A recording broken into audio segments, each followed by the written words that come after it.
All right, everybody. Bentley and I are back, and we're starting the broadcast all over again. I am so sorry for those of you who may have been watching. We did about 10 minutes of a broadcast and realized, had I been looking at the comments coming across, I would have known this.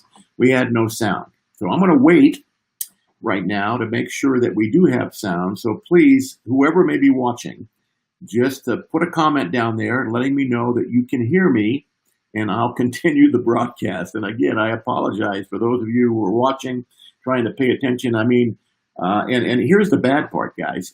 I'm trying to communicate with you guys with no sound, and I wasn't even using my hands. If I'd have been using my hands, at least some of you guys, the Italian people out there, would have probably understood what I was talking about. So anyway, let me just give it a moment and ask for someone, please, to write a comment right now and let me know that you can hear me, and then I will feel comfortable in continuing the broadcast. But I started the last broadcast by indicating that I'm just want to ramble with you a little bit today. I don't have a particular curriculum that I want to unpack, but rather I want to talk a little bit about the future and where we're going, and encourage you guys a little bit. You know, all of these Target Point broadcasts. Oh, I see that my daughter Kristen has just signed on and says, yes, audio is now on. Thank you so much, Chris. I appreciate that. And there are others of you that were messaging a little while ago that couldn't hear us. I hope that you can sign on now and hear us, and I'll go ahead and continue. But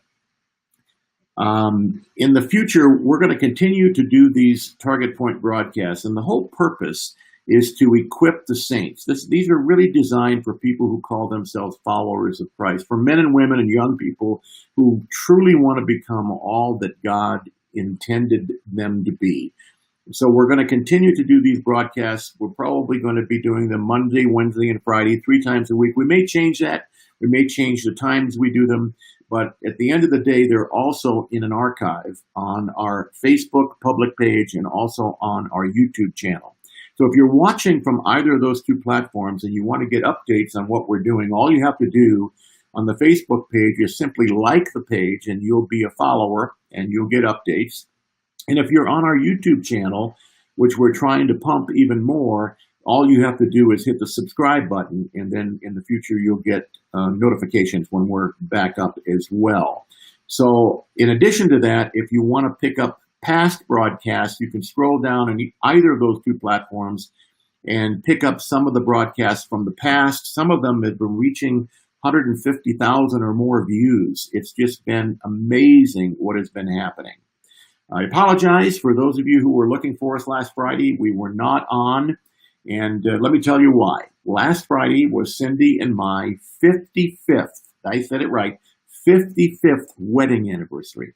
Now, I know what you're thinking. Oh man, they don't look like they've been married 55 years. Well, we were married when we were 3, so that accounts for that. But anyway, we celebrated our 55th wedding anniversary, and we had a wonderful weekend. Actually, right here in Colorado Springs, we had a really nice weekend, a nice 4th of July celebration. They had a lot of fireworks going on. I know in a lot of parts of the country that was not the case. But I gotta tell you, we had some powerful, powerful prayers going on in our church for safety in our community this weekend, and we really believe those prayers were heard by God. We had some intel indicating that there were going to be some very bad people who want to do some very bad things.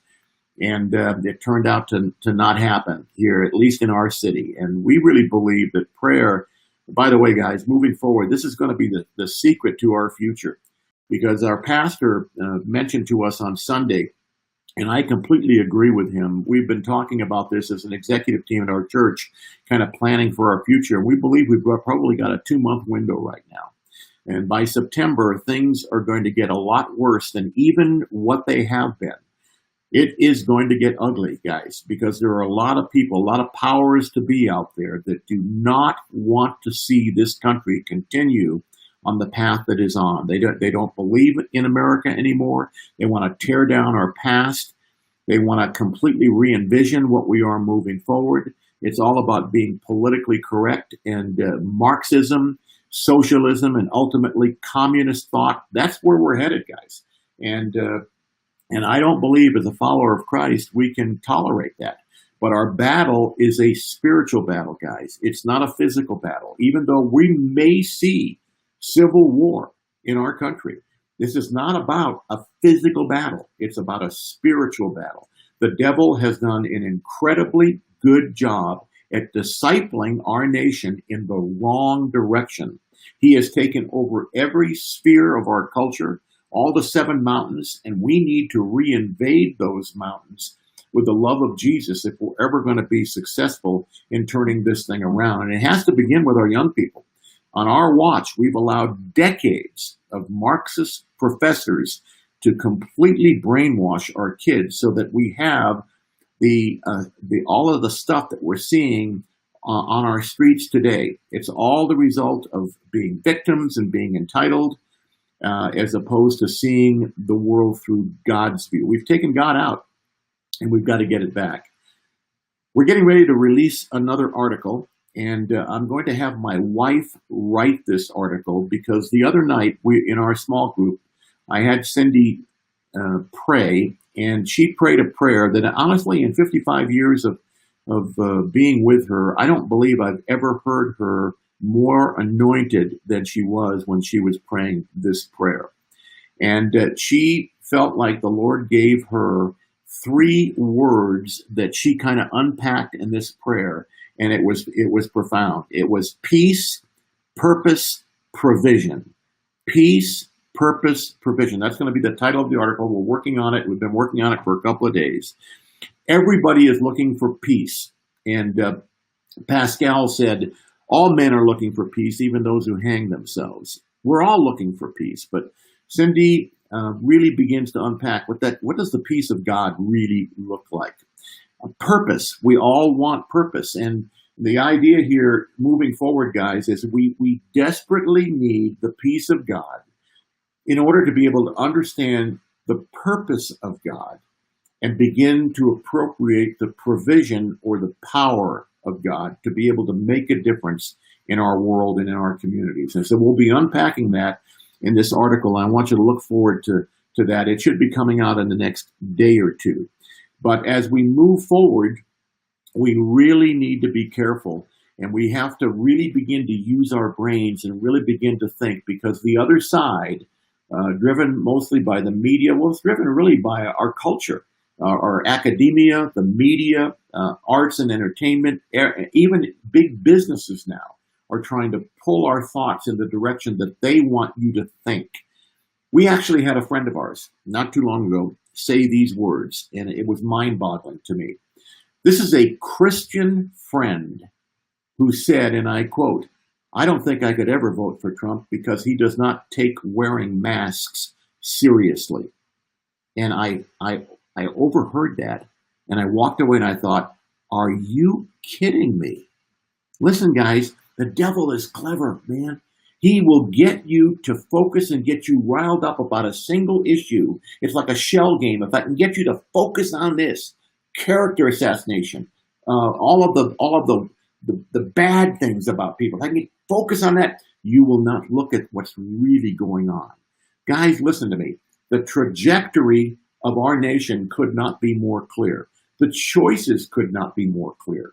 If you list them out, you begin to see what one side and the other side truly stand for. You don't have to be a rocket scientist to understand this, and you don't have to be a theologian. All you have to do is look at the list of things that people stand for or parties stand for and ask yourself this question: are they biblical or are they not biblical? Are they taking us in a direction that honors God and it is moving toward God? Or are they trying to take us away from any kind of religious freedom, any kind of anything that has to do with understanding theology? No. My last article, which really went viral, probably had over 200,000 hits. The theology versus ideology. I unpack the differences between those two things. And so you need to really be thoughtful. You really need to think about where we're headed as a nation, and then you need to vote appropriately. I heard a statistic the other day that there were about 40 million Christians who were not registered to vote. Guys, I'm sorry, man, but I know that there's this idea out there that we're supposed to separate ourselves from the world, but that's not what that means.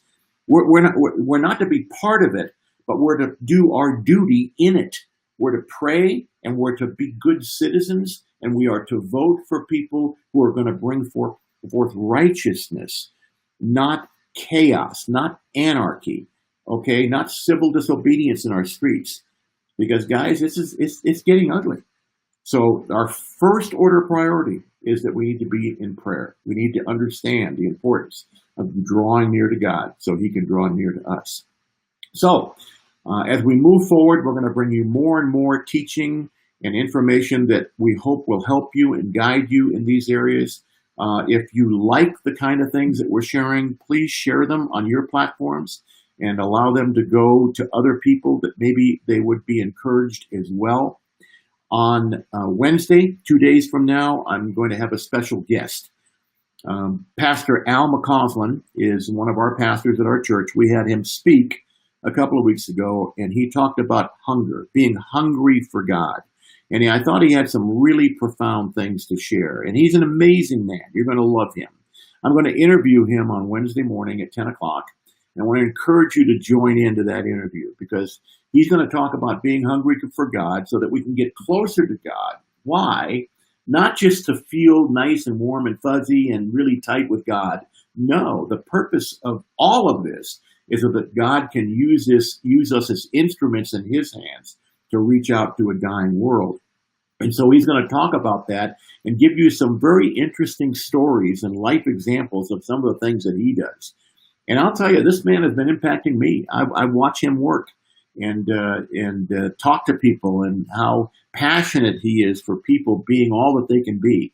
Really, really should be a very informative interview. So I want to encourage you to tune in at 10 o'clock. And as always, these broadcasts will be, again, available on our various platforms. If you miss it, you can always go back and pick up on it. So I need to encourage you until Wednesday. When it comes to all the difficulties and trials that are out there, remember the word. Forget about it. Forget about it. All you have to remember about is how wonderful and how gracious our God is. And to just stay focused on him, not on the media, not on all the negatives. Stay focused on God. And my prayer is that you will be blessed. And so thank you for tuning in. This has been a short one today, but I'm pointing you toward the future. And I really would love to have your comments. I'd love to have you email us and let us know if there may be some subjects or some topics that you want us to talk about, or some concerns or fears that you want us to address that you may be experiencing. We'd love to have your comments and love to address those as we move forward. So until Wednesday, may God richly bless you. Thank you so much for tuning in, and have a great, great next couple of days. See you soon.